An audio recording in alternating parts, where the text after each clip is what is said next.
Ito po yung noodles, nilagyan ko ng konting asin at saka paminta.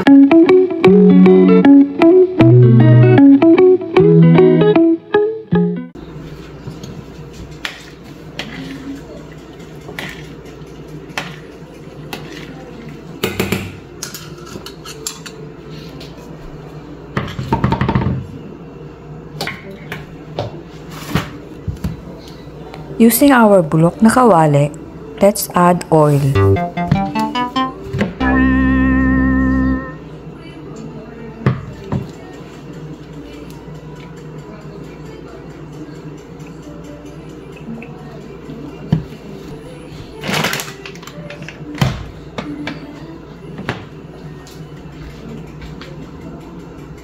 Spam, isang buo.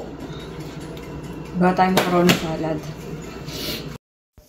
So, niluto ko na po yung pasta, macaroni. More or less 10 minutes. Sasalain po natin.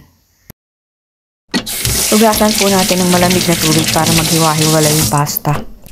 Tapos po, iprito natin ng bahagya yung spam. Huwag po natin tutustahin. Bahagyang-bahagya lang po. At least malambot pa rin siya. Dahil ayoko ng chicken, yung lalagay ko sa macaroni ay spam. So, huwag po ninyo masyadong painitin yung kawali para hindi magtusta.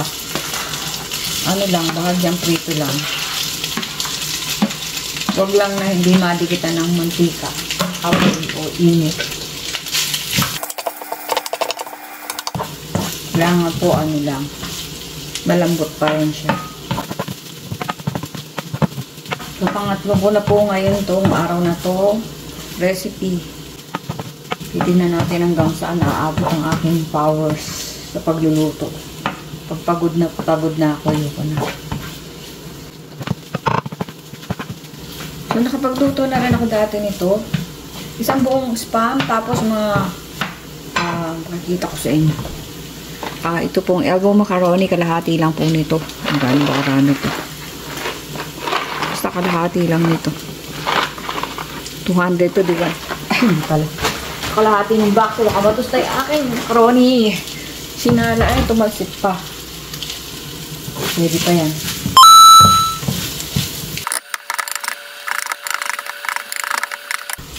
Iprito po natin yung spam sa mahinang apoy lang po para hindi po matusta. Bahagyang ano lang po, prito. Huwag po tustahin. Thank you na yung kalan kasi baka matustation. Hindi po kailangan crunchy yan. Dapat malambot.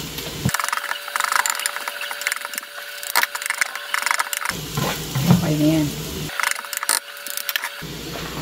Meron na po itong raisins.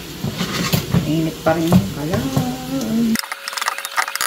So, ito po, hinango ko na siya. Pinagsama ko na yung pasta at saka yung spam. So, ayan na po. Hindi ko masyadong pinirito yung spam kasi kailangan malambot lang siya. Hindi siya tostado.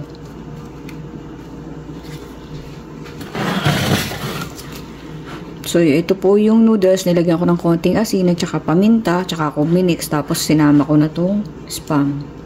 Palalamigin lang po natin. Lalagay na po natin dito. For the meantime, kailangan po natin ng keso. Maghiwa. Mainit pa. Natusta na.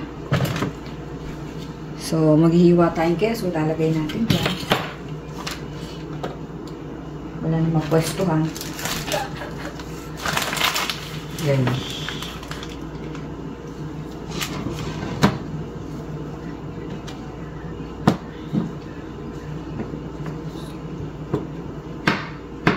Ganyan lang. Hinihiwa ko siya ng ganyan. Tapos, imimix ko rin. Ito yung gamit ko ngayon. Hindi ako bumili sa Filipino store. Masarap din to. Parang queso de bola.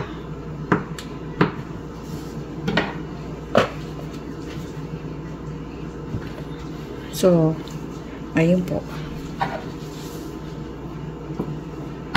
Cubes nyo lang lahat.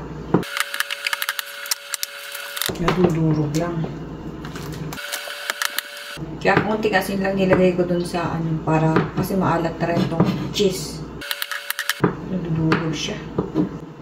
Sa bagay, madudulog din yung pag kinain.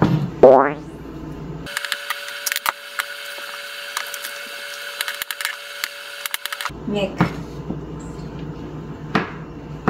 First time ko lang maglalagay na ganitong keso.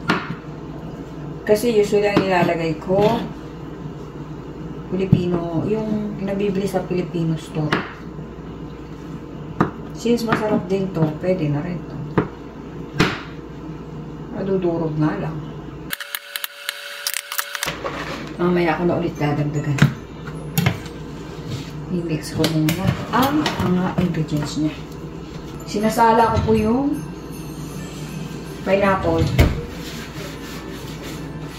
Kanina pati.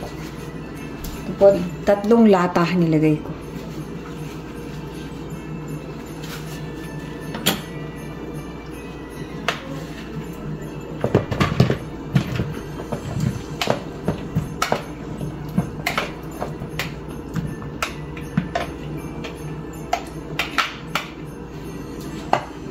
And then, mimix na po natin yung pasta at saka yung pinirito natin na spam.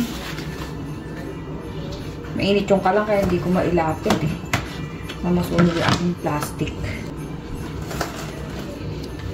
So, ito po yung minix na natin.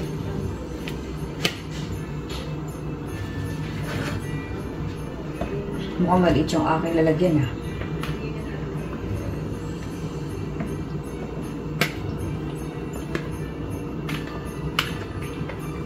Maliit mo. Sobrang yata yung noodles ko. Tansya-tansya lang kasi ginagawa ko. Tansya-tansya lang.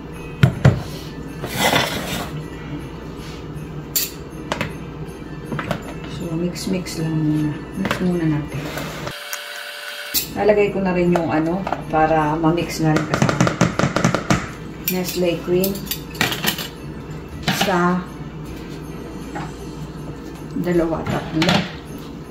Lalagyan din natin ng mayonnaise.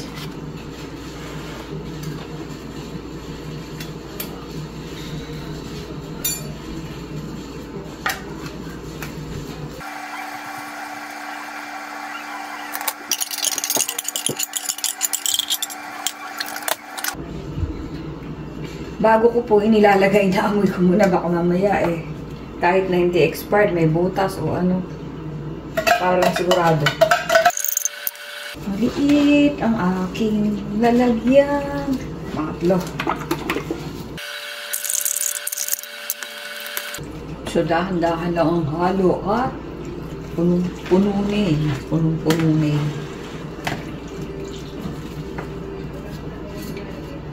Habang nahalo natin, pagkaga natin yung pasta at pagkaga natin yung cheese.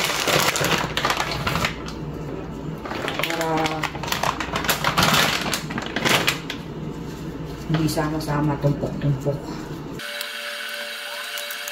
Nilalagyan ko na rin ng mayonnaise para sabay na nakahalo.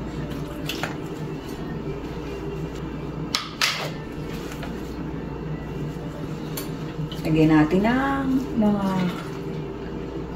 3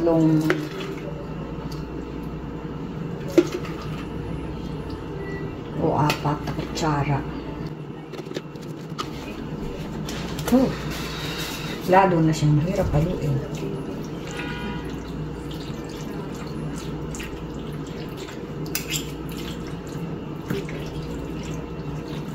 Kala ko kasi kasya na din ito. Maliit pala yung aking lalagyan.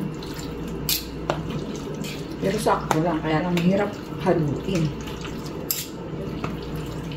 Si Don para to magaling maghalo sa ganito.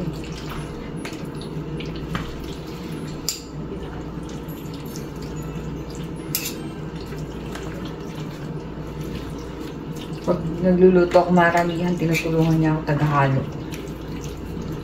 Pumasok eh. Since gusto ko rin yung lasa ng keso na ano, maglalagay na akong kahit 2 lang. Yung ganito po. Nalasa kasi ito eh.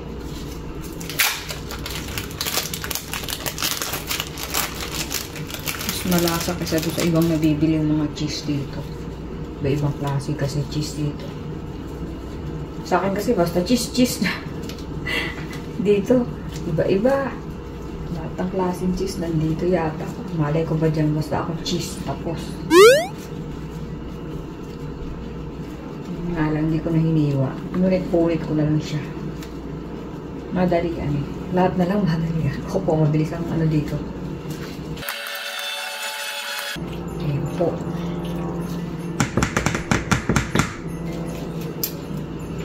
So, meron na tayo macaroni salad. Doon ako lang patutsyang sa ibabaw para magmukha talaga siya macaroni.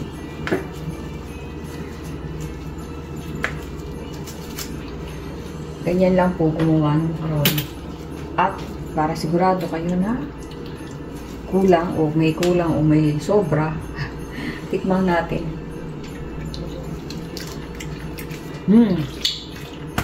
Okay na po.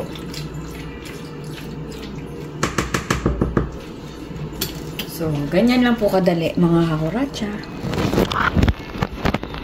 Ito ang ating macaroni.